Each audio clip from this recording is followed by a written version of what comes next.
All right, Joel Gausten here from joelgausten.com.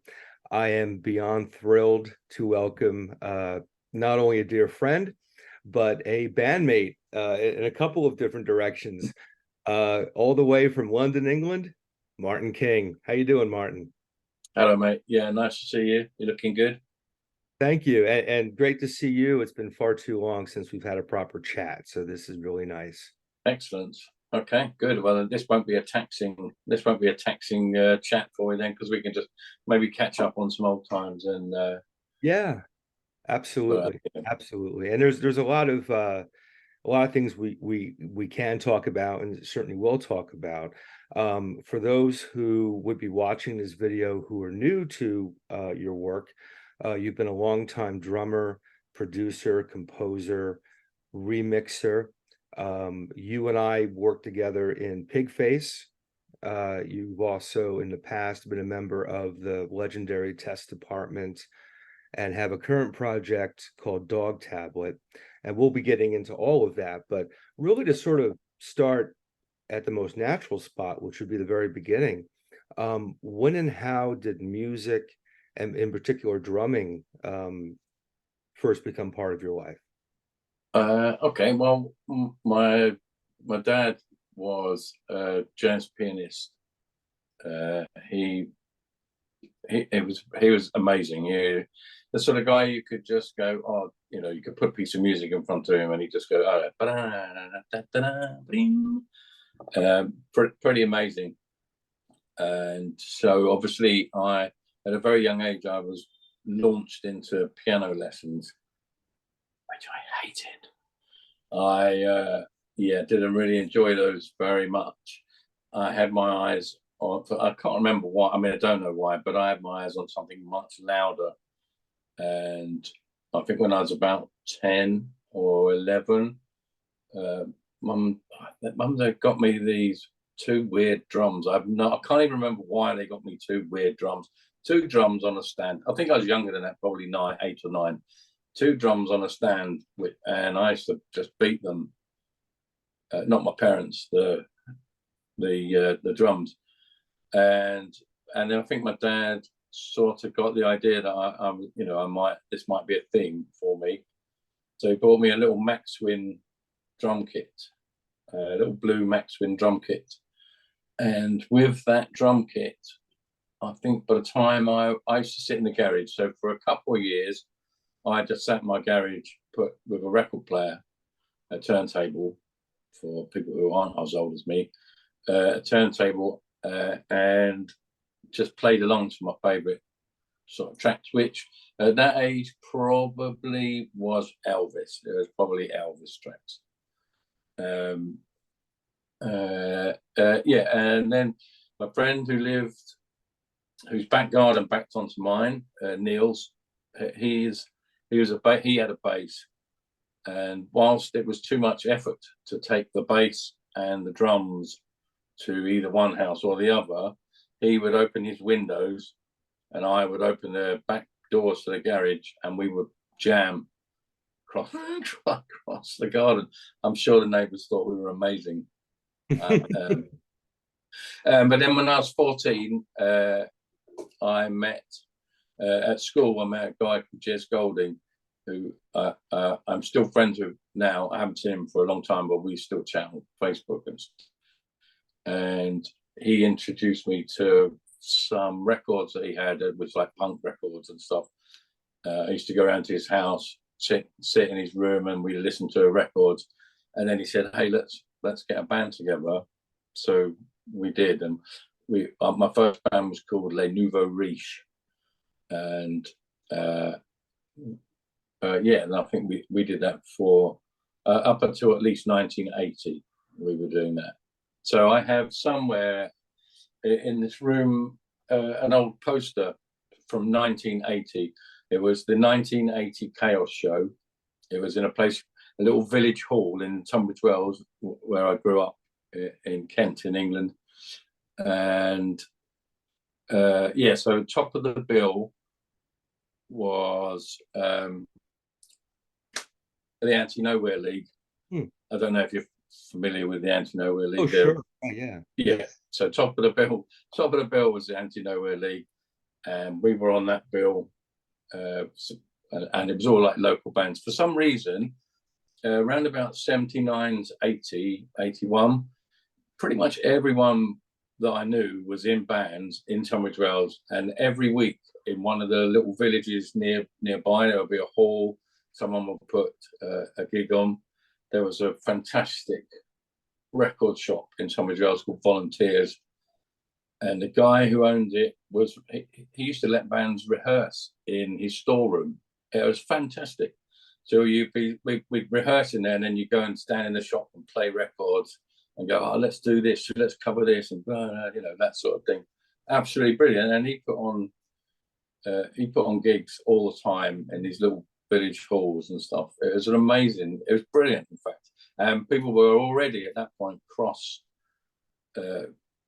I don't know what the word is, cross banding. So, you know, you'd go and play with this band, and someone would play with your band, and yeah. So I don't know if that's too much detail for you from my early, but the thing about the 1980 Chaos Show and Jez Golding and Le Nouveau Riche was that our set for that was just 2 songs, and they were 15, 16, 17 minutes long. We had backing tapes. I think we must have been really early in on the backing tapes. And we were a bit weird. So yes, that's where it started. So shout out to Jez. Did you guys record with that band as well? No. Good God, no. Firstly, there was no such thing for us. And we wouldn't have been able to afford it because we were all either at school or just leaving school. So when did you start recording music and releasing it as a I think probably the very next band after that, I think probably a band called Serene Quarter. There's only two EPs, I think, 3 EPs, on and they were vinyl. Wow, I think I only have one of those now somewhere, and the other 2, no idea where they are. But that was with my friends, my mates from Tunbridge Wells. You know, just we used to play a lot. We played a lot. We played a lot around England. You know, just gigging, and we had got up my dear friend. We called him Uncle Phil. I can't go into the reasons why. He wouldn't appreciate it, I'm sure. So, but, Uncle Phil looked after us, and he used to get us gigs all over the place. A lot of gigs in London. It was amazing. I mean, I was like 17, I think 17, 18 probably at that time. And that band sort of we changed name and some band members until a point where Steve White joined when we were called Tragic Roundabout, and that was in I'm going to guess I was probably about 24 by that point, 23, 24 when I met Steve. And that was the band that we did support tour in the UK with Jane's Addiction, which I think I could have stopped playing then and gone, da-da, I'm done. Because that Jane's Addiction at that particular point were probably, I thought, were the best band in the entire universe. Yeah. Yeah, early Jane's is sensational. So for on and off throughout my life, I've done work with EMI Music Publishing. So because there's never been any money really to there's no money to be made to sustain any kind of great lifestyle. So I've always worked, and I've been really lucky enough to have friends in the business who have gone, when you're not touring, come and work, come and do this to pay the bills when you're not doing anything. And I remember sitting in the A&R, Steve Waters, who was an amazing an amazing A&R guy at EMI Music Publishing. He did a deal with EMI and Creation, so he signed the House of Love, Ride, and we were sitting in his office one afternoon, and he went, he said, I've got this great cassette, have a listen to it. And it was a cassette demo of Nothing Shocking. And I couldn't believe how amazing that was. And from that moment, it was like that, that band has to be, anyway. So, so Steve White was in that band as well. Yeah, and of course, Steve has gone on to do some amazing stuff. KMFDM and Pig, and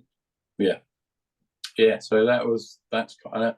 I'm not very good with years and when things were. It's all a little bit of a blur. There've been some fantastic people. I've had really, really great people involved in my career that I've met and interacted with all through my time with Test Department. There was a studio complex. I'll say it, it makes it sound amazing. Studio complex. I'm fairly sure it started as a squatted building. Guy Sean Harvey. It was called the Fortress. It was in King's Cross. Lots of bands were in there. Pig. We were on the second floor. Pig, Raymond and Pig were at the end of that corridor. Collapsed Lung were my next door neighbours.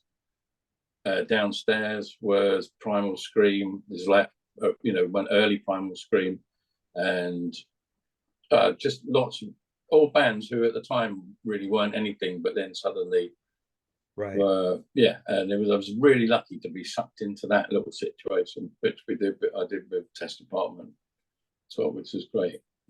So I jumped ahead a bit there, but Test Department would have been your entry in the Test Department would have been 1990, around there. That was exactly it. Well done, thank you. That was. And how did that come to be? You were when we visited, we got together in London a couple of years ago. You drove me past where the Test Department audition. Oh yeah! Oh my God! Yeah, Music City in New Cross. Yeah, excellent. How'd you end up being part of Test Department? Which of course, so in while I was at EMI, I made friends I had some really good friends there.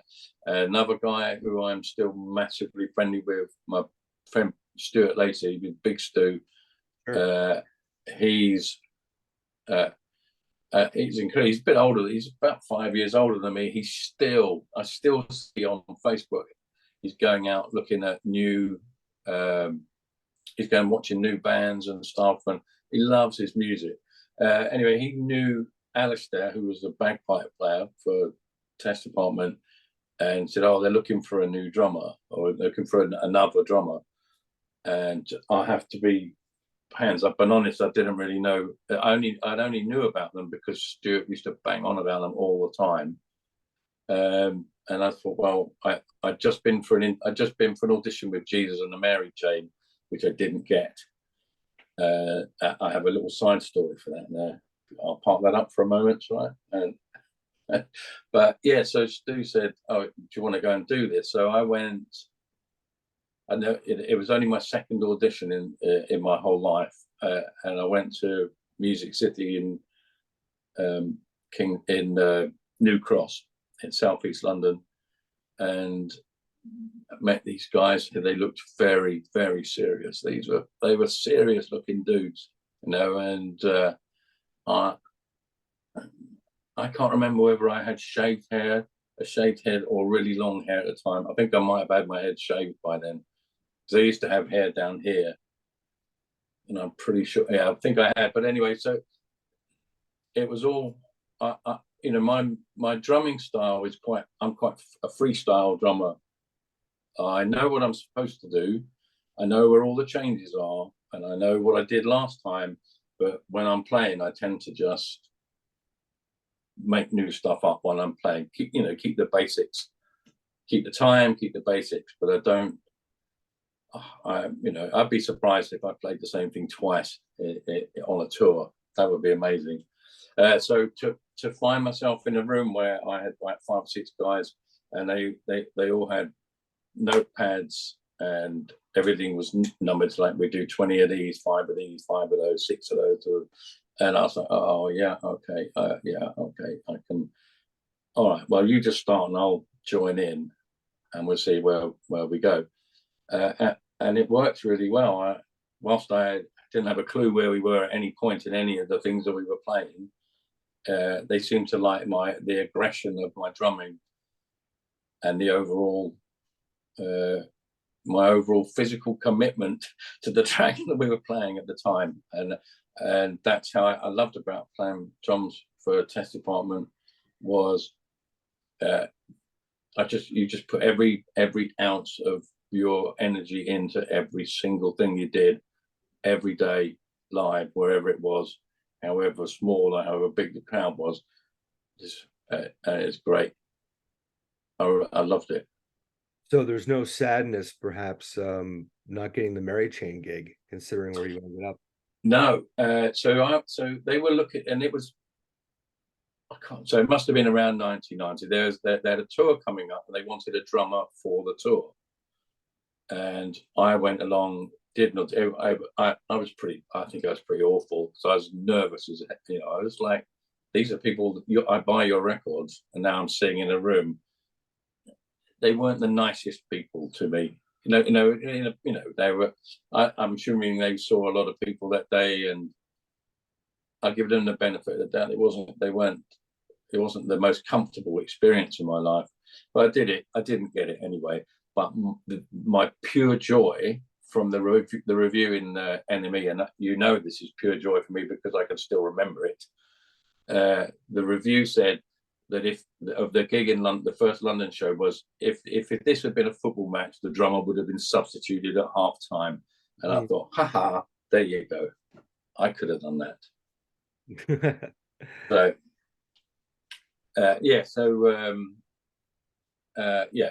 it was quite soon after that. Now, your first gig with Test Department was at a festival in Holland. Then you went from playing Holland to playing a castle in Portugal. Yes. Yeah, we drove from Holland to Portugal, which in itself that's pretty nuts, really. I mean, really, anyone with it's probably not. It was nuts if you're European, because unlike America, where you're used to driving, I later learned when I was touring America with Pigface or Test Department that actually driving from Holland to Portugal, nothing. But at the time, I was only used to going from London to Reading or London to Manchester or some, that sort of distance. So we drove, we did that festival. I'm pretty sure that it was either the Beat. We played at that festival, that Dutch festival was with the Beat were on the bill, or the Specials, one of the two. Can't remember which. That whole, I don't even really remember that, because my whole memories of that first trip was the enormity of the Portuguese castle thing, and that was the start of my that whole sense of being overwhelmed by the scale of events that Test Department got involved in, or if not the scale of the events, the amazing venues that we played at. One of which also being a lava crater. You guys played at a lava crater? We did, yes. We played we did a show in a lava crater halfway up Mount Etna, well, quite a long way. I think there was I think because these are my memories, and there were lots of other things going on in our bodies, and we were, because you could see from where we were, you could see the glow around the top of the volcano. You could just see that. You can see that every day, I think, as far as I know. And there was a point where we could see clouds just below us. So we were like between the clouds and the top of a volcano. We did like a ravey party there. It was amazing. One of the best places. I think it is my best venue. Yeah. Fantastic. We also we did a show in the hull of a ship on the Baltic Sea. And that was brilliant for different reasons. It was very cold. I think it was in winter as well, so it was pretty cold, and we had to sleep on it as well. And yeah, I don't remember much about it. I remember it being very echoey in the hull of a ship. Let me tell you, people hitting big drums and bits of metal in the hull of a ship makes a lot of noise.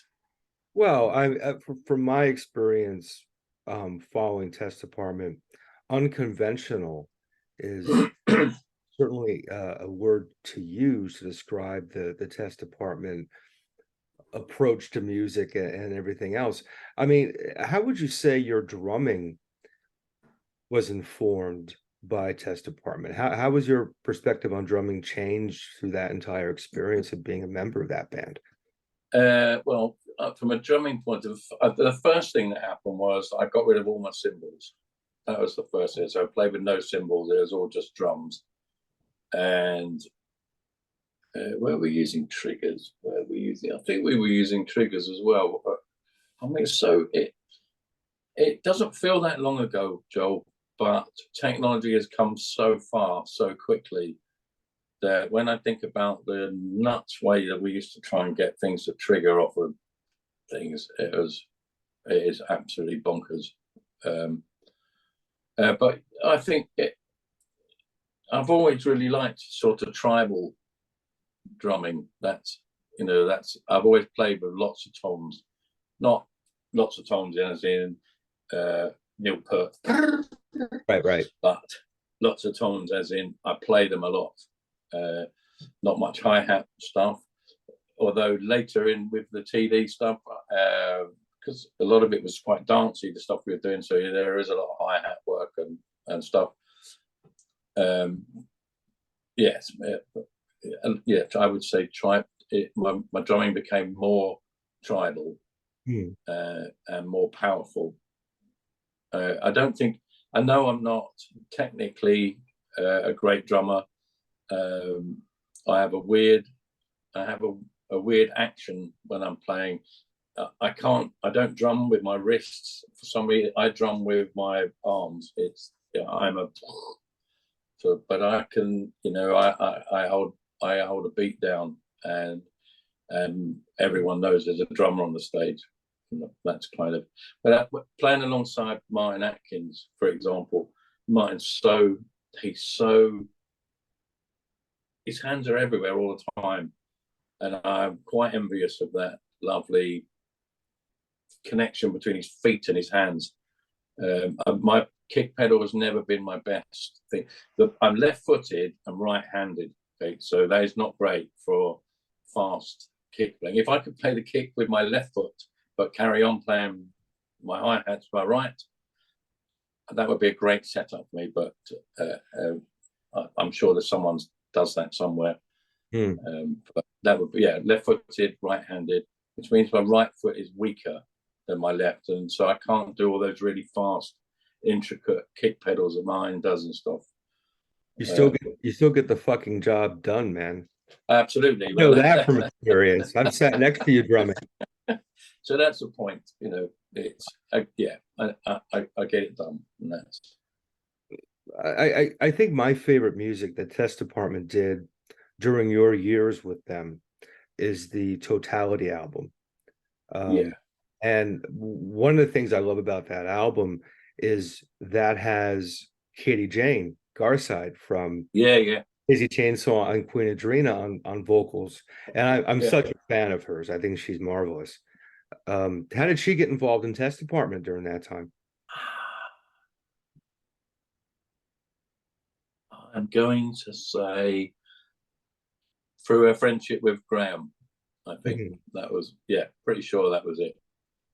That was that.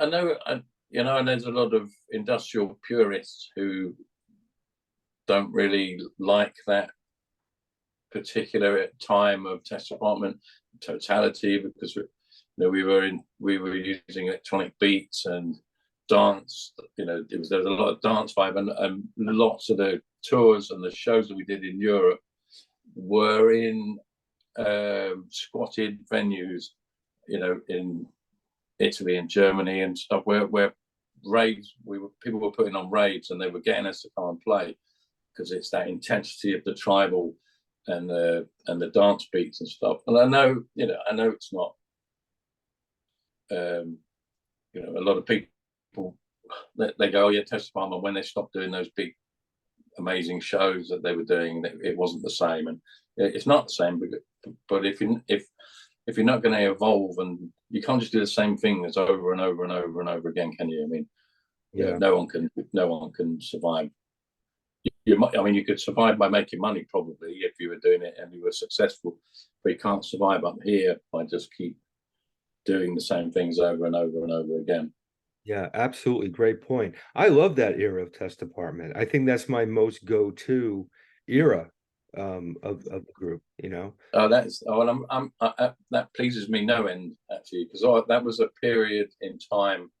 That's when I learned. That's when I started to learn. So when I joined, Tony Cudlett was the main. You know, he's the guy. He was the guy who ran we had one of those ginormous Akai sampling keyboard things that we used to cart around. It weighed about 50 tons, and it was with that there was that and the huge metal disc were the two least favorite things to put in the back of the van or the back of the bus. They were ridiculous things. When I look around my room now, and I've got all this amazing technology within one. I've got 1, 2, 3, 4, 5 things and a Mac. That is it. Mm-hmm. That's it. But yeah, when I think, and that's what I learned. So I learned from going around to Tony's flat in Brixton when I first joined, and we had everything was done on a. This is the first meltdown my brain's had since we started this conversation. It's pretty good, actually. Atari, yeah. So everything was done on Atari, and Cubase. That was it. A cracked version of Cubase and an Atari computer, and we used to take that on tour with us. So that's when I learned how to use Cubase and how to use a sampler. And so from that Totality album, I think I wrote about 5 or 6 of those. I wrote and produced 5 or 6 of those tracks. They're my first proper. The very first thing that I did myself on the Atari was on. I think it's on the Legacy album, and it's a pretty sort of ravey track called something Retina. Can't remember, something Retina it's called. That was the first thing I ever did with a sampler. I bought my own sampler. I had a little Akai 950, and I banged out this tune. I went and took it to the rehearsal. Went, I've done this, and they were all very kind and went, yeah, all right, we'll play that. So and then it just grew from there. That album was brilliant. Yeah, Katie was excellent on that. She didn't tour with us. We toured when we wanted to tour the album. Ariana Schreiber was the singer that we went with. I think Ariane, sorry. I think she lives in South Africa now. See her on Facebook once in a blue moon. But yeah, it's a great album. I loved it. Yeah, I do as well. And there have been quite a few people involved in Test Department in one way or the other over the decades. Is it fair to say, is it correct to say that it's really Graham and Paul who kind of steer the ship at his Test Department? Yeah, it's absolutely spot on. It's Graham and Paul's machine. Other parts of the machine. I mean, that's how it was. I don't know how it was before I joined, but that's how it was. That's definitely how it was when I was there. Yeah. It's Graham and Paul's. Paul is an amazing organizer. So Paul used to do all the tour booking, everything. I mean, he was just brilliant at it. But musically, I think it was from when I was in, there was pretty much everyone in with their own influence. Tony and Russ McDonald, who was our sound guy, he had an equal input into the writing as well when we were doing that album. It was, yeah, everyone was in, and I thought we recorded that album at Vaughn's studio in Islington in London, central London. We were about halfway through, and I invited my dad up to come and see how what we were doing. He came up. So he came up. I was watching, and they had a beautiful grand piano in one of the studios, and I just said to Dad, "Look, if you're getting bored, just go and sit and play." And he was sitting in there playing away. Started recording him, and then we said, "Oh, look, we have this track Genius. It'll be really good if your dad was playing piano on it." So we got him to record to play. So my dad's on Totality as well, which is absolutely brilliant. He loved it. I mean, he was absolutely stoned as anything by the time he left. He didn't smoke anything himself, but it was hard not to be. It was just, yeah. I think we were there all night. My dad absolutely loved it, but he spent most of it just sitting in the room playing piano. It was amazing. It's a lovely memory with my dad. Yeah, absolutely. And I used to be Facebook friends with your dad, you know. Seemed like such a lovely man. So yeah, he was. I'm glad he made it onto a Test Department album. Yeah, absolutely. Yeah, because really quick story. When my dad was 17, I think he won the scholarship to Royal Academy of Music. But his dad wouldn't let him go because his dad said, "You need to get a proper job. That's not a proper thing.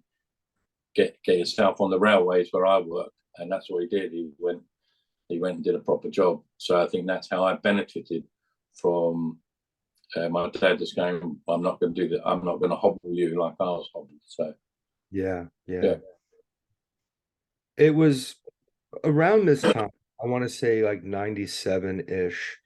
Test Department makes it to America finally. And I believe that was through Invisible Records. It was. And that sort of begat your affiliation with Pigface. Yeah. Now did Pigface and Test Department go out on tour together? Is that how that sort of? No. Test Department, we did 2 tours, I think. And the first, I think we went with Sheep on Drugs. Sheep on Drugs. Yeah, it was absolutely, what a nut. That was a nuts month.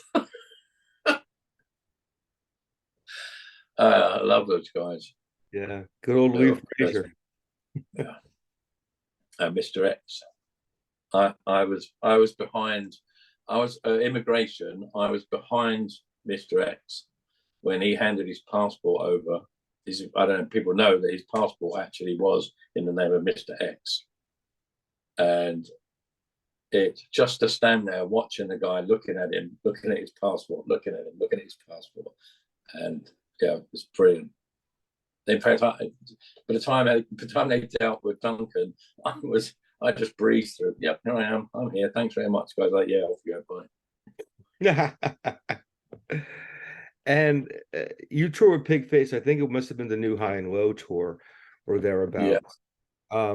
That incarnation had Jenny Bellstar as part of that. Yep. Jared from ChemLab, who we'll talk about greater length in a bit. Meg. Yeah. And I think Genesis was part of that too for a bit. Yeah. He was, yes. Yeah. That was so I think both me and Gus from Test Department, Gus Ferguson, that was our. I was just having a little, as I'm remembering our first couple of days on the bus with Charles Levi and uh, and Kerslake, and we were like we were the two English people on the bus, and feeling at first a little bit out of fish out of water, sitting there, but like, it didn't. That feeling only lasted for about, I don't know, half an hour or so on the bus, and then it was, but yeah, it was a bit weird at first. But meeting all those people, I mean, that's I'm only doing what I do now because of Mine Atkins saying to me, "Do you want to come and play some drums on a Pigface tour?" Because that's when I met all those people, and every single one of those people I've worked with since then, and I would never have known them. So by that, I can assume that none of what I'm doing now would be happening. So, well, this very conversation wouldn't be happening, yeah, exactly. That has carried on, even, I was part of that on and off 18 years. So I have 18 years worth of people. And the possibilities are just so fucking endless because you can take any combination of people and something is going to happen, and it's one of the beautiful effects of being sucked into the Pigface Yeah, absolutely. maelstrom, so you've done that tour and you're on the Eat Shit You Fucking Redneck album. Yeah. And your work with Invisible carried on a bit because in the late 90s, you put out a solo record with the name Subgenius. Yes. An album called Orange, which I've told you many times before. I fucking love that album, man. Oh, thank you. I mean, And it's you do a cover of 5 Years by Bowie. In my opinion, it's the best Bowie cover anybody's ever done. Truly. thank you. Love it. I know. I remember sitting in the dressing room in one of the first early Pigface gigs on a tour, and Frankie Nardiello, he came across and he was like, "Man, I'm a massive fan of yours." And I looked, first of all, I looked behind me to see if there was someone standing behind me that he might be referring to. And I had a quick check round and go, "Well, there's no one else here." And I actually thought at first he was taking a piss. And then he went, "The cover version of 5 Years is just beautiful." And I was absolutely knocked out. I was like, "Fucking hell, that's amazing." So thank you very much. It's weird that, I mean, that I think that whole album was, I can't remember where I was. But I think I did that in the Fortress actually. So I wasn't using the clunky gear. We'd upgraded to a rack mounted Akai at that point. But yeah, I mean, I'm very critical about there's a weird thing about listening to your own music where because you can hear how it's all put together, it never sounds, it always amazes me. People go, "Oh yeah, production's amazing, sounds great." I listen to things and it sounds like my music. It doesn't sound like a professional. It's just a thing that your ears do, I guess. It just doesn't sound like a professional piece of music. Like I would listen to someone else's piece of music and go, "Oh, that sounds." I always think I listen to other people's and go, "Why doesn't my stuff sound like that?" But I'm guessing that other people go, "Why doesn't my stuff sound like that?" I hope they do anyway. Yeah, But yeah, and the Orange album has got. I haven't listened to it for ages actually, but it's got some good. Yeah, I remember it had some really good tracks, and it's got Jenny Belstar on it as well. Mhm. So Jenny was sat in this chair here about 2 weeks ago because she came round to do vocals on a track on a new Dogtablet project. Oh, So fantastic. yeah. And I hadn't Fantastic. seen. We were sitting there and I couldn't believe that we hadn't seen each other. Well, the last time she came around to work was probably 2017. Years are just going. I mean, it's a cliche, but they are flying by. Because she said, "No, it was only 3 years ago," and I said, "It can't be because COVID and lockdown. It's 2 years since the lockdown, lockdown was 2 years, so there's a year, yeah, 4 years. Then so it was probably either 2017 or 2018. It's like bloody hell, man, that is. Yeah, so Jen was here. That's amazing. She was around here for about 3 hours, knocked it out of the park as usual, and now she knows now that she can come around, and so I can help her with recording her own projects and stuff like that. She does stuff all the time, loads of people. That's great, man. I'm happy to hear she's doing new things. Oh yeah. You know, you two work well together. You know, there's such a vibe that comes through when the two of you connect. Yeah, she's done 2 or 3 Dogtablet things, which has been really, really cool. So that the track that's on the Orange album, Tripping, I think, who's the guitarist for on Tackhead? Is that Doug Wimbish? Who's the guitarist? Doug's the bass player. Skip McDonald is the guitarist from. Oh yeah, so I didn't know at the time, but the guitar that I have that she gave me that's on that track is Skip McDonald, and I'm like, that thrills me. Even though I wish she told me at the time, so I could have told everyone. Because she still does a lot of stuff with Adrian Sherwood. Oh yeah, yeah. So, and she does lots of charity stuff as well. She's fucking amazing, really. yeah, and still an absolute complete live wire and mad as a box of frogs. That's how fantastic, as it should be, as it should be. Yeah, absolutely, yeah. Yeah. You know, so staying with the 90s for a minute, because you know, when you were, you know, getting involved with Invisible, you did some production work with a couple of Invisible signees. The first of whom was Meg Lee Chin.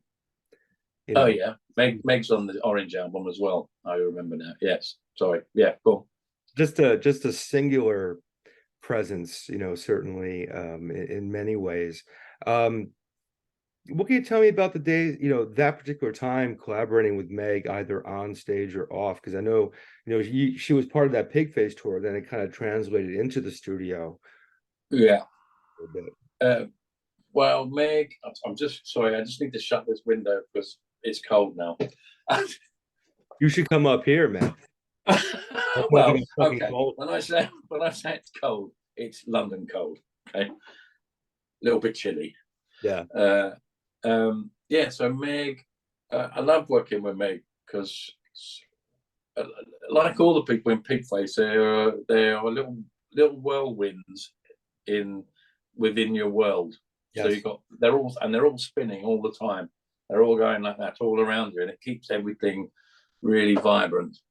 Where was Meg? Meg was living in a flat just off Wardle Street in Soho.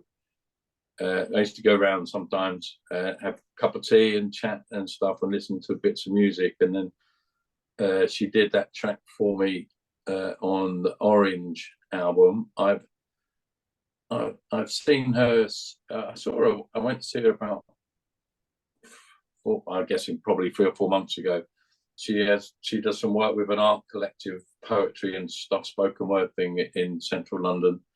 I went to see that, and that's how I know, because I asked her, she is going to be on this new project as well. So Meg, Jen, and some other people that you will know of when we get round to talking about that. Yeah, absolutely. I got to talk to Meg about possibly doing one of these video interviews, because I'm sure she would love to do that. Yeah, she's just fantastic. The other person who I really enjoyed back then, sadly passed away, not, you know, a few years back. Anna from Sal. Yeah. Oh my goodness, yes. Yeah, I did that through meeting her in the Fortress, which we spoke earlier, where everyone had and she was in with Raymond one day, and we must have got chatting at some point, and I did I think I wrote a track which is on the can't remember what album's called now. The Suck record? Yeah, it could have been. Yeah. I mean, that's a long time ago, and I can't remember. Yeah, but there's a track on an album, and I remember what the album looks like. It's got a white cover. Maybe it'll come back to me during the remainder of this conversation. I'm doing really well from memory at the moment. I have to say, I think the thing that I must do in future for interviews is not get drunk during the interviews, because it really helps your memory if you're not constantly sipping at wine or whatever it is. This is working very well for me. Who knew? What wasn't Steve White part of that as well with Anna and Sal and that whole thing? Yeah, because Steve was playing guitar for Pig at the time, Right. which is how I got introduced to Raymond, I guess. Raymond had the best studio on our floor, and it without a doubt, he had all the really nice gear. And Test Department's room was very much Test Department. We built it ourselves. We built it ourselves out of crap that we found. Yeah, other people's rooms were like, wow, look at this. This looks really nice. So they come into ours and go, Jesus, who built that? Oh, we did. Oh, that's fine. I'm cheating right now. I'm going on Google. I think I may have said Suck because I got Pigface on the mind. Sal. The album is Sick by Sal. Sick. That's it. Sick by Sal. Yeah. Yes. We get the proper S word eventually, Yeah. Yeah, I can't remember what the track was called, but I was really dark. I remember it was really dark, and I was very pleased that she chose to do it. She was really lovely as well. And yeah, some people are taken away from us before they should be. So. Yeah, unfortunately. Staying on Pigface, but fast forwarding a bit. Okay. Get to our shared experience in Pigface, which would have been 2016. Yeah, probably about 10 days. In about 10 days time, it'll be the 7th anniversary. Yeah, 7th anniversary. I can't believe it was 7 years ago.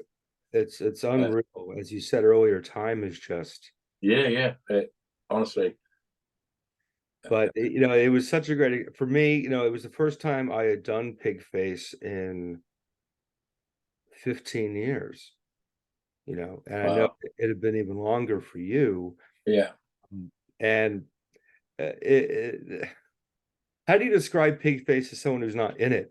I mean, the one thing that I would say is, I would sum it up because it involves you.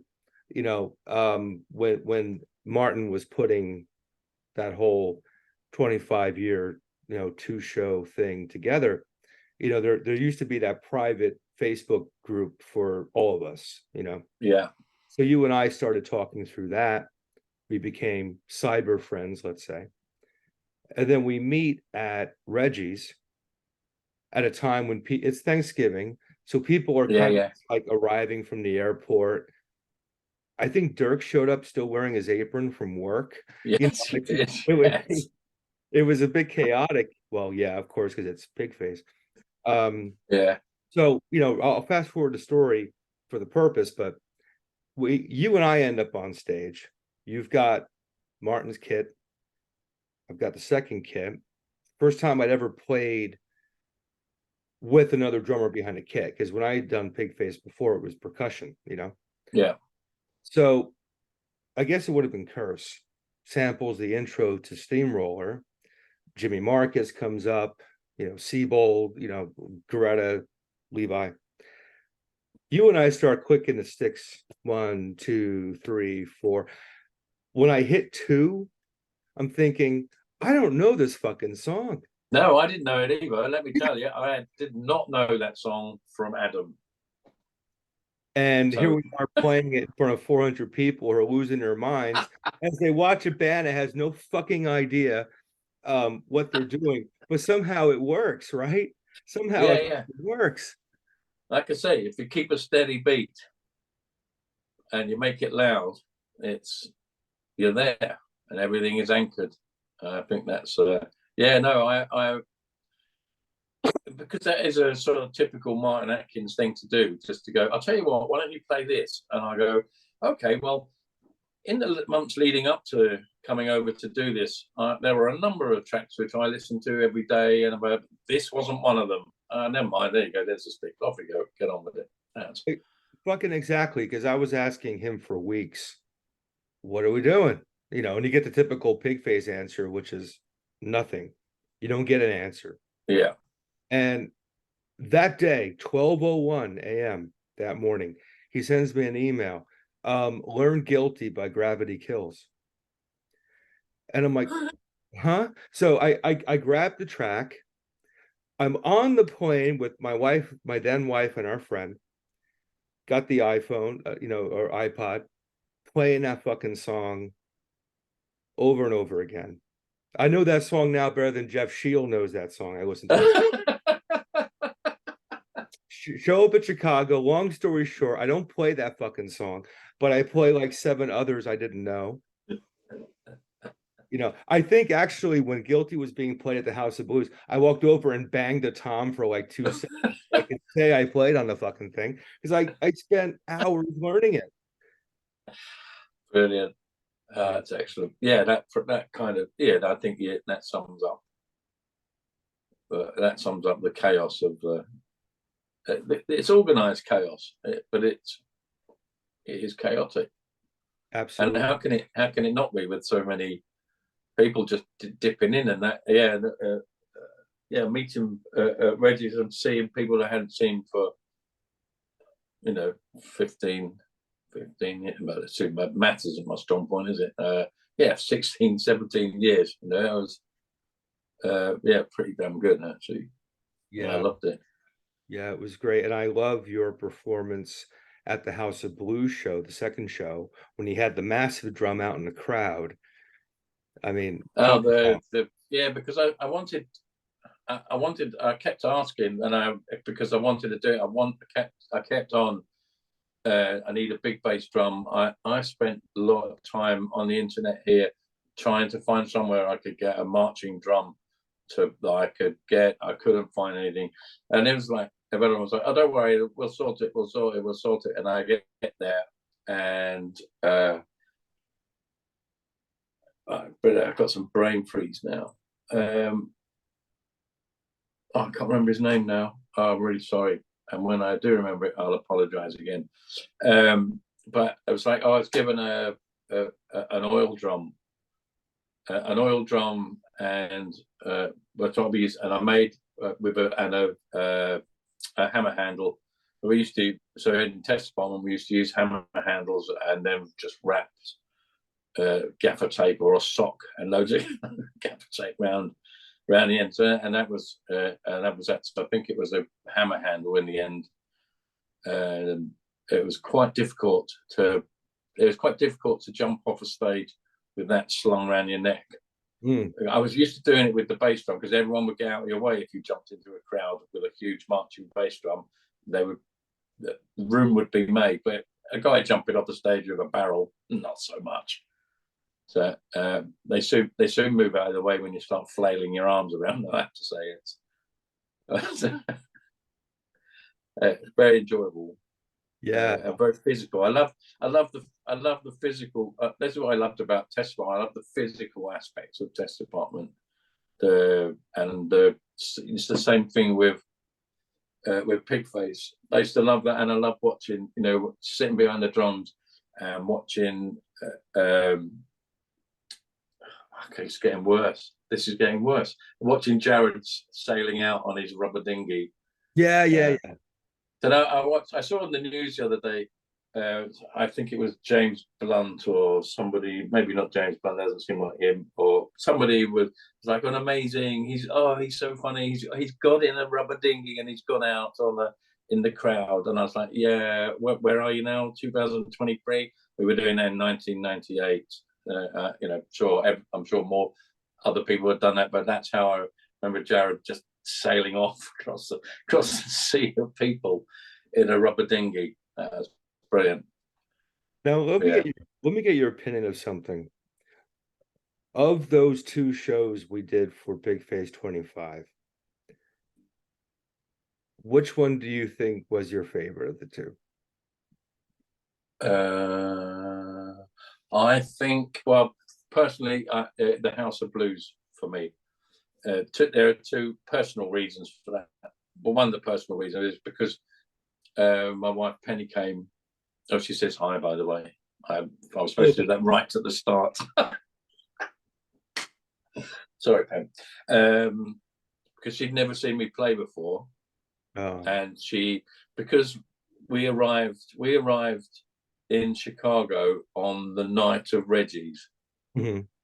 Yeah. No, because I came to a rehearsal. Probably the night before. Yeah, the night before. I arrived the night before, went to Reggie's, went to rehearsal, and then we did the Reggie show, and Pen was like still in jet lag mode, and I wasn't sure because Martin said to me, "Oh, it's just like a live rehearsal with a few people there." I wasn't. I said, "Oh, don't bother coming to that. Well, you might as well just chill out, have something to eat, and then come to the House of Blues." Of course, it turned out that it wasn't just a rehearsal in front of a few people. It's a proper show in a sort of rehearsey type manner. So she didn't see it. So that was that House of Blues show was the first time Penn had seen me ever play drums before, apart from Lady Boys. Yeah. But, first proper big gig. So yeah, yeah. So for me, it was that. Plus, I had the room to be able to go and play the barrel and move around on the stage and play different bits of percussion as well, which it was much more restricted. Plus, I had no idea what I was doing at Reggie's anyway. So yeah.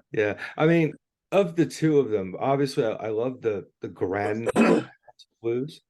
The fact that we had 9 drummers on stage at one point. I mean, and Galen was there, which was extraordinary. And it was a big fucking show. I think Steve Silver told me it was like 3,000 paid or something like that. I mean, it was nice. Yeah. But I gotta tell you, man, I love that sort of gritty, down and dirty Reggie show. It was kind of like the punk rock version of Pigface in a way. Yeah. Get off the fucking plane, as I did. Get off the plane, drop your luggage somewhere backstage, grab a bite to eat, and you're fucking on. Yeah. I love that. It was definitely a lot of fun. And I'll tell you what, man, when I came back in 2019, there were some great Sorry, drums. there was a dog at the door. You have to wait. No, Penn's doing it. I've just heard the kerfuffle going on down there, which there's toys squeaking and then running up and down the stairs. I'm assuming it must be about 6 o'clock now, and they'll be ready. They're about to have their dinner, and that's about as active as they get. And then after that, they'll be asleep again for the next 12 hours. So I know that routine quite well, my friend, as you know. But as I was saying, when I did Pigface in 2019, I mean, there were some great drummers, Bradley, Martin, of course, Enesh was playing a bit of drums, Randy, but I missed you, man. Pigface ain't Pigface without you, because no, I would. We would just no, it just wasn't possible. I would like to have. I'd love to have done that, and when it's Pigface 50 or whatever the next, well, we'll be holograms. Oh, fantastic. But there may be another one. You don't know, do you? Never say never, I think is the cliche phrase. You can't in this life, and you certainly can't with that lot, because no, you never know what's happening when you're on stage, let alone what's in preparation for. Yeah, exactly. Yeah, exactly. But we covered a lot of history here. I want to kind of get into the present because there's some exciting stuff going on, which leads me to Dogtablet, which I know at this time has been a project you've been doing quite a few years now. That was started with yourself and Roberto Suave, who absolutely wanted to mention. The two of you started out with Dogtablet because you were doing a lot of music together for film and TV, right? And that's kind of how that union. Yeah, we were production music, so we're trying to get it sometime during Pigface and up to the beginning of 2000, the first years I was doing some production music for really big library, KPM Music Library over here, which in the 60s and the 70s, the 80s, pretty much all music that you heard on TV, they would be KPM writers. They're distinctive thing. They were massive, and I was able to do stuff and make money as well. Making money from music was almost unheard of. But yeah, it was a nice way to be able to work. So we wanted to get back into that in 2007, 16, 2017. But the whole game had changed, as we don't expect things to stand still. Yeah, the whole game completely changed. So we were writing a lot, sending stuff in. You basically get a brief, then you write the music, you send it in, and then everyone else who's had the same brief sends it in, and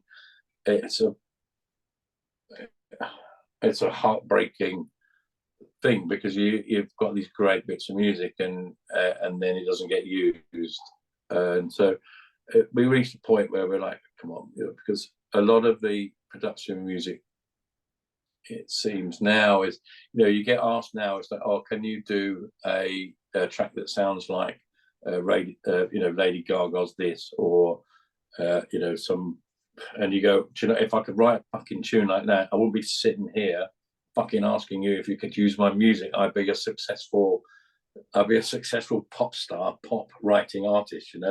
It's not my game to write sound alikey things. Make it sound like this band, but not quite like it. And make it sound really like that tune, but not quite like that tune. So I fuck that shit. So we had a really big catalogue of good dark, because my dream is to be to have music on some kind of dark thriller, sort of a noir movies. That's the genre of music that I write. I've tried a number of times, Joel, to write happy stuff, and it starts and you go, yeah, nice, but within a day or two, suddenly it goes, and the darkness comes in, and off it goes down, and off it goes down its dark passage.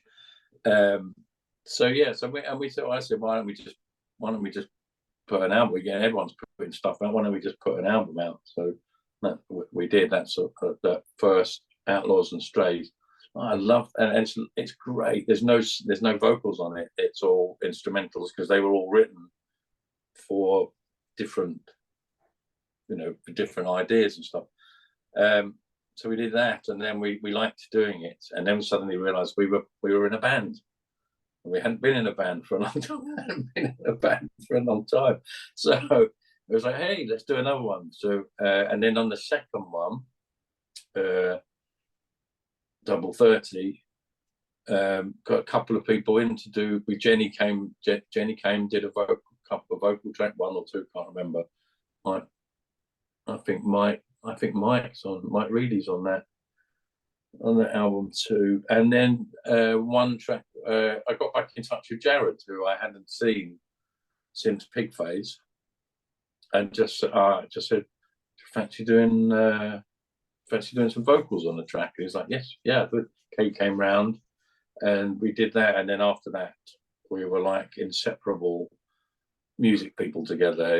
He was around a lot, and we were writing stuff together, just actually sitting down in that chair next to me here, writing together. So he'd go up, start with a blank canvas, and that's not a thing that I do. I don't do that with Bob. Bob writes his own stuff, I write my own stuff, then we send them to each other, and each puts their own spin on whatever that track is. And But sitting here writing with, I wished I could just tell you what the names of those tracks are. Skin Job, I think, which I can't remember what album that was on.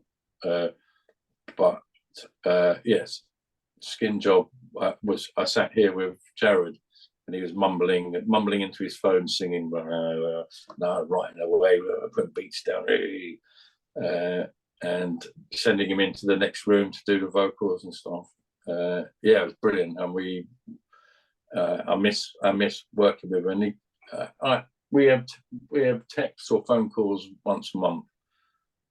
Jared's sorting out his own life, and he will be here at some point. Not for the next project, because that's a separate thing, but for after that. I'll be doing some more things with Jared. Excellent. And we should mention too, Bob.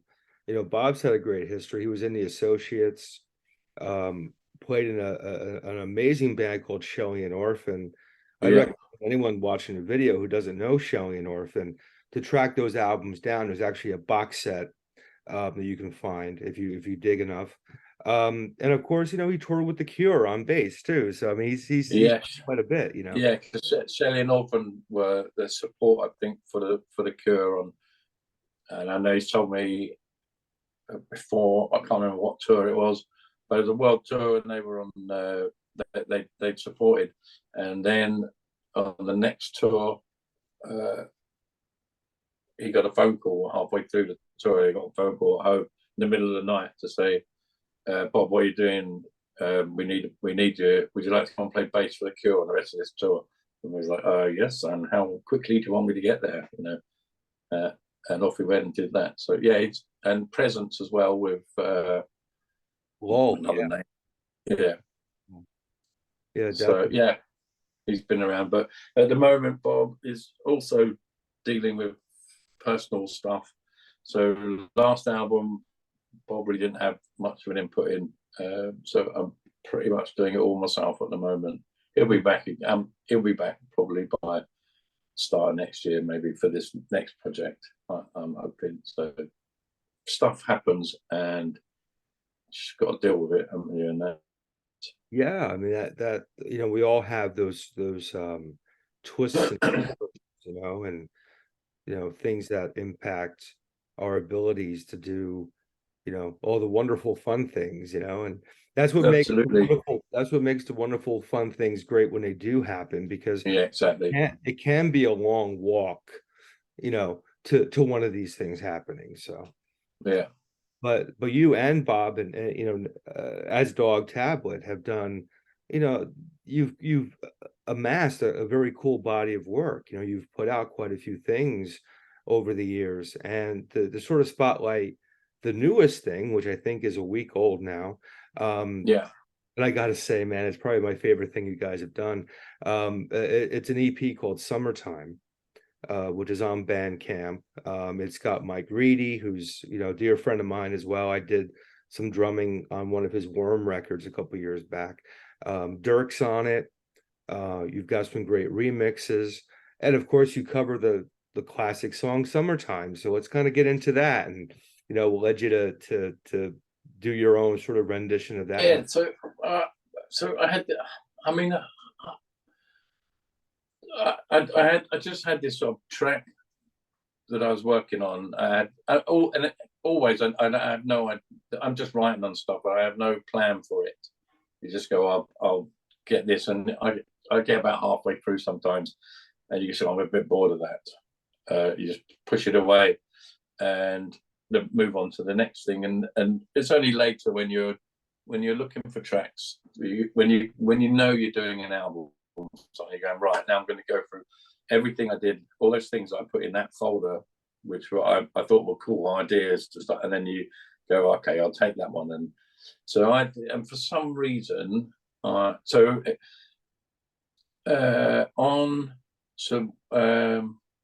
Feathers and Skin, on the Feathers and Skin album, I'm going to be really bad if I've got this wrong. I think Showtime is on Feathers and Skin, and that's the first vocal track that I've done. The first track with my vocals on I've done since 5 years in 1999. And I have to say, I really enjoyed doing it. And since then, you can't stop me doing vocals. I'm doing vocals everywhere. Every time I get halfway through a track, I think this is nice. I wonder what it'd be like with vocals. Hey, here we go, and then I start singing on it. So I had this track running, and I started singing "Summertime," and I was thinking, yeah, this is quite cool. It's quite dirty and a bit dark. And I was enjoying singing it. Don't get me wrong, and I worked quite hard on it. But then I listened and I was thinking, why am I'm singing? I'm this sort of English guy singing with some faux American accent when I know some Americans who would probably really like to do this. And so I asked Mike if he'd ever go. I sent him the track with. I kind of want it a bit like this, and he didn't laugh or anything, which is always really good when someone doesn't come out and go, Mark, is that a joke? So he started to take it on, and so when I was in, I went with Penn to Chicago for Cold Waves 2 years ago. A year ago, yeah, not this one, the year before that. And I went to see Dirk had a new restaurant, so we went to his restaurant. I've decided this thing I want to do wherever I go, and Dirk has a restaurant. I'd like to go there because he's just an amazing chef.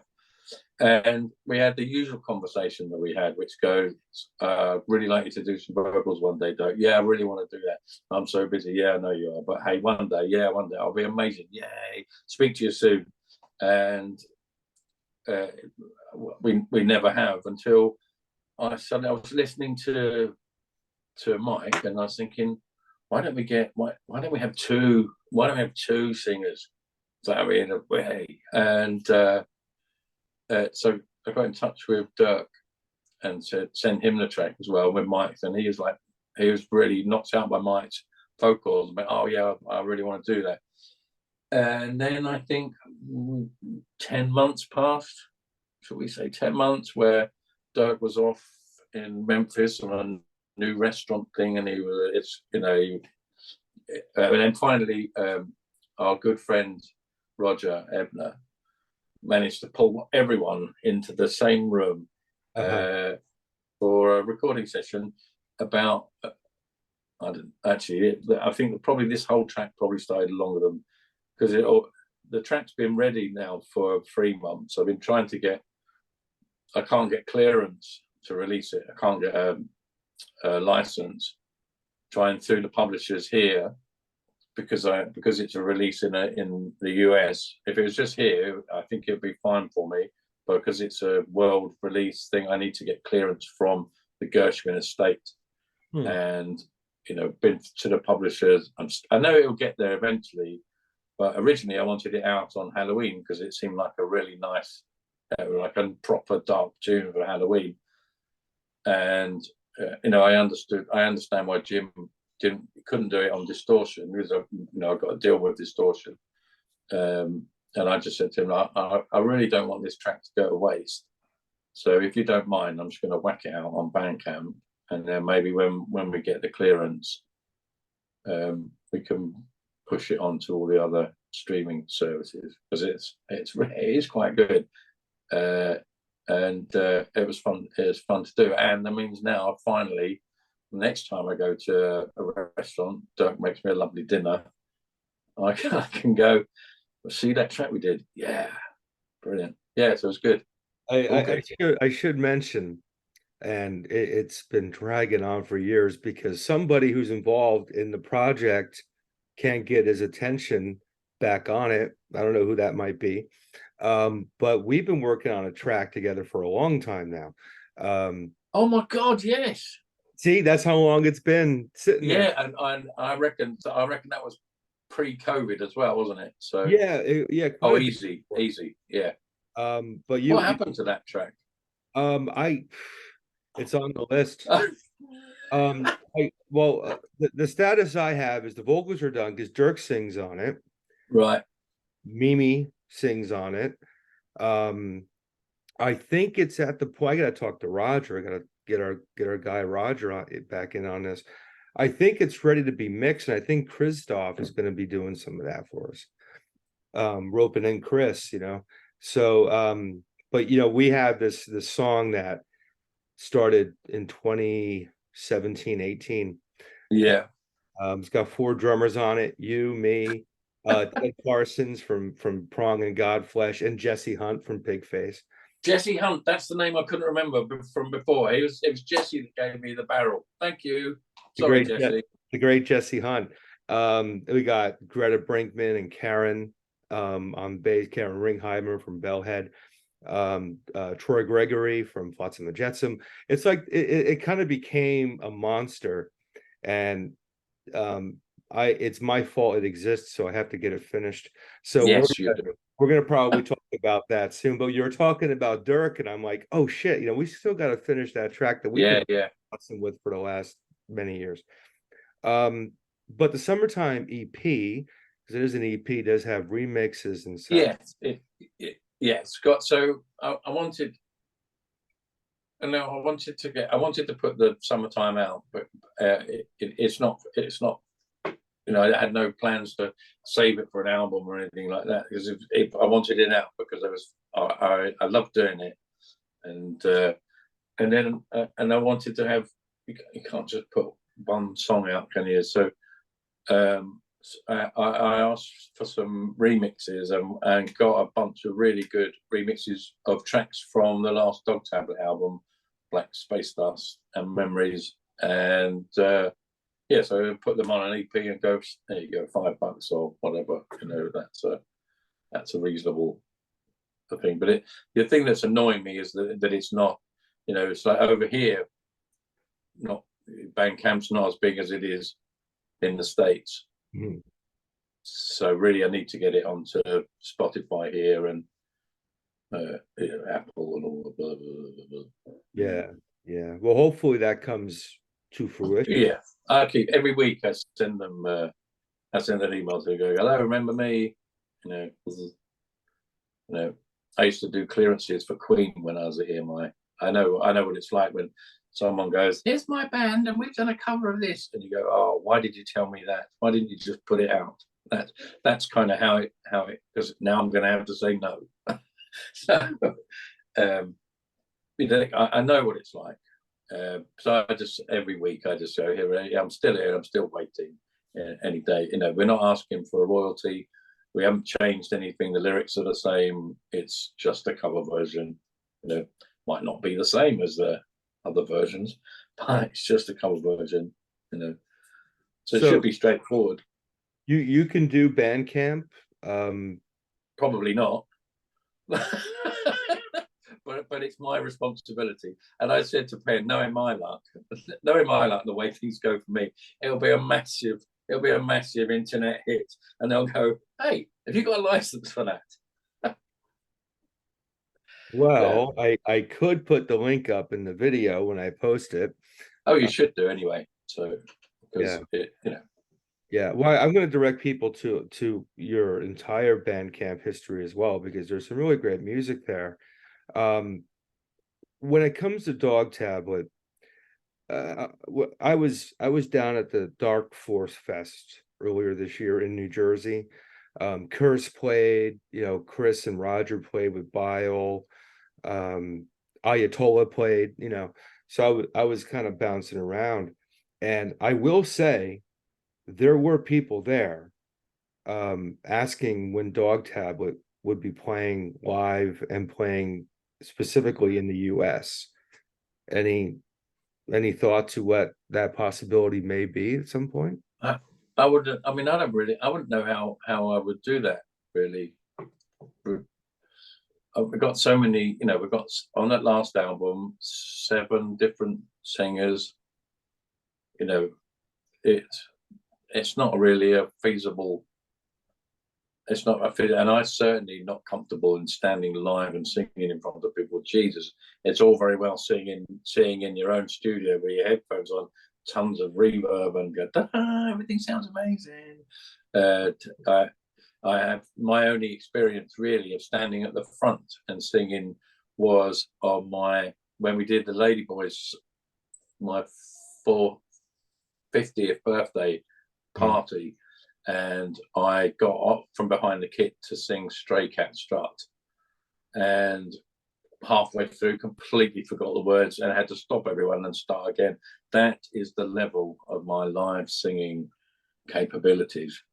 So I don't really see a way of doing that unless I take a whole bunch of very talented singers with me and pay them out of my pocket. Right. Yeah. Yeah. I mean, I just don't see how it's possible. Yeah, it's a fair point, especially these days with the cost of everything, being what it, yeah. I uh, mean, it'd be wonderful to have, Kat from Dissonance and Frankie and everyone, all Coral, everyone just piling up to a gig and going, ta-da, here we are. And then all of us cramming in a little car and driving off, to the next show. It's just not feasible, really. I mean, I'd love to. Any excuse to come to America, and I'd be like a shot, But just don't see. If anyone comes up with a great way of doing that, then I'll consider that. But yeah. You have mentioned the Ladyboys a couple of times. I want to touch on that because that was our next opportunity to drum side by side. Yeah. In 2018. If I can give a little bit of an intro to the Ladyboys, it's yourself, friends. Don't Google Ladyboys if you want to learn about the band. If you want to go for something else, by all means, but don't Google it for the band. But the Ladyboys is a couple of more than a couple of friends actually that get together every so often and do different charity gigs, and it started through the Ladywell Tavern out in London, right? Yes, that's exactly it. Yeah. That's. I mean, we have. I mean, obviously, it was for foot surgery, so I can't. I'm only just walking now, so definitely there's no drumming going to go on this year. But I am planning. I'm 60 next December. 59. Yeah, 60 next December. So I am planning a Ladyboys Martin's 60th bash, and I'm guessing it'll be the same set because we won't have had time to learn any new ones. But it's a nice thing to do, and we have Bob isn't so much doing that either at the moment. We've got Simon is our new bass player at the moment. So I think the last thing we did was the Zimmerfest last summer down in Cornwall. Was that last summer? Yeah, I think it was last summer. And Simon did half the gig. Bob did half the gig. It was brilliant. It was really good, actually. It was a good weekend out. Yeah, absolutely. Oh yeah, I can imagine. Yeah. So so if you fancy popping over, I think we probably won't do it in December though. So it'll probably be I'm going to go maybe a summer, late summer or autumn thing. Yeah, I'd love to, man. I'd love to. I'll keep you posted. Absolutely. And, the 2018 gig was so much fun. Just to give a little bit of history for people watching this, Roger Ebner from Pigface, who's the sax player, Roger, myself, we flew out to London, stayed with Martin and Penn, and we were drafted. We were the Yanks in the Ladyboys for a couple of days there, and we did a bunch of covers at the Lexington in London. Yeah, it's great to do that. We played Magazine, Clash, Bowie, Cult, Talking Heads, Bowie, yeah. And Stranglers. It was so wonderful for me because I got to play with you again, which is always great. But my dad's from that area, and you took me to his childhood home for my 41st birthday, which landed when I was in London.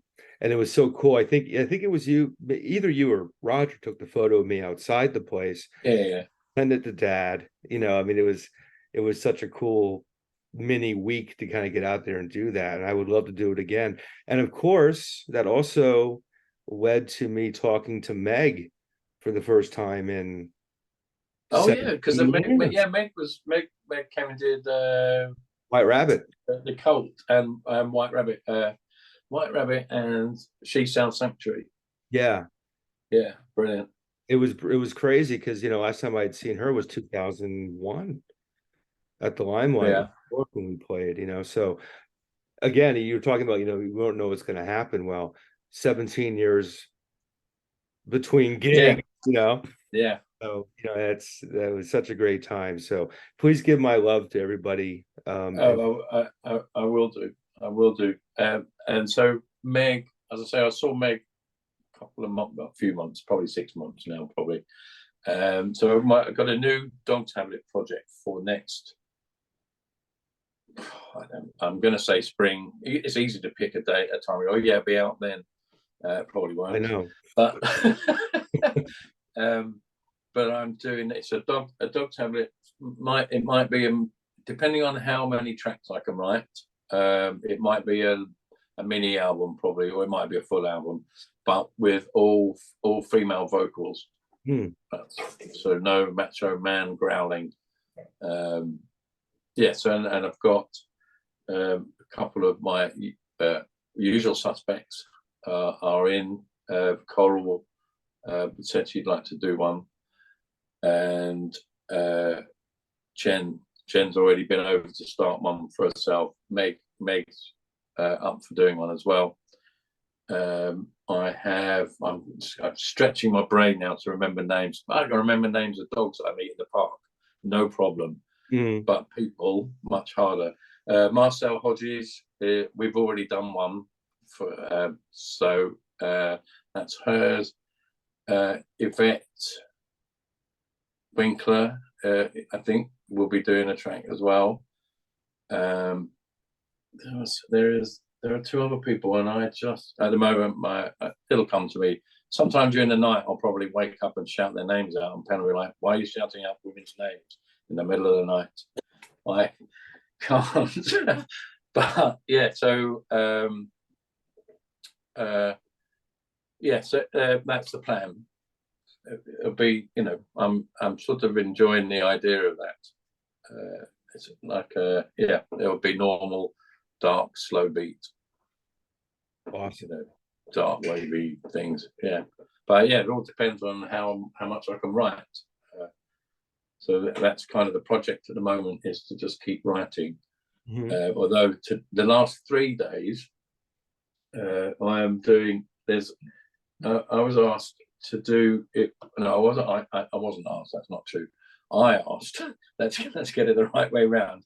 I saw a post on Facebook that someone was doing a fundraiser for Charles Levi, so tracks, and the guy came. I said I'd be interested in doing that because, and Charles is he's a lovely man. I'd like to help if I can.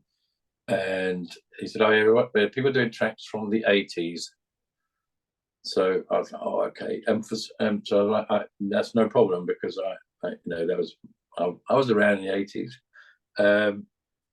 Do you know the weird thing was, the moment I sat down to think what track, I couldn't think of any tracks from the '80s at all. Nothing. It was in the end I'm doing Hollow Hills Bauhaus because it's suitably Dogtablet, and it's the last 2 or 3 days have been like, oh sorry, my battery is dying. Battery on the iPad is dying. My last 3 days have been like being 16 years old and singing Bauhaus songs in my house. It's been brilliant. So there's a lady called Mello who's on one of the remixes on the Summertime EP. She's, as we speak, I think, doing backing vocals for me because I can't do those high hollow heels bits. So she's doing some backing vocals, and she is one of the people who will be on the new project as well. So there you go. Already I've narrowed it down to only one person. I can't remember. Excellent, man. Well, first of all, thanks for mentioning our brother Levi. We certainly send our love to him. We love you, Charles, and we're all here for you in any way. You know that, and it's nice to know that there's some new Dogtablet, even though there's new Dogtablet this week. There's going to be a new Yes. tablet next year. Yeah. And it's great that you're still active and doing what you do, my friend. I know we have a potential battery issue. So Yes. real quick, what's the best place for someone? I'm going to put the Bandcamp up. Would that be the best place to kind of direct Yeah. them? That's the best place. And then everything except for Summertime and the remix is on all the normal streaming, wherever anyone gets their streaming stuff from. Excellent. But, yeah, go to Bandcamp because that's a nice, cool little area for everyone to be in, and you can stream it, or it's yeah. Well, it's been so nice talking to you, man. Again, it's been too long. Yes, I know. It's nice. It's quite nice. It's almost like when we were sitting in my garden, just chatting back in that summer. It feels a bit like that. It's been quite relaxed, so I quite enjoy it. No pressure, and and I've been reasonably coherent and remembered stuff. So, yeah, man. It's been fun, and perhaps we'll meet up next time in that garden, and we'll get some ramen. Yeah, I hope so. I've got a new table and chairs in there now, so and come and meet the new dogs as well. Yes, the new dogs since you were last here. Sadly, Connie passed away in 2021, I think, just after we got Geordie. And it turns out Geordie was a dog who needed to be with another dog, so we immediately had to go and get Bridget. So you come and meet Geordie and Bridget. Yeah, I'd love to. I can't wait, man. We'll have to make that happen for sure. Absolutely. Well, all right, we're always here. Okay. Love you. Love you too, mate. Talk to you soon. Yes, indeed. See you later. Cheers. Bye. Bye.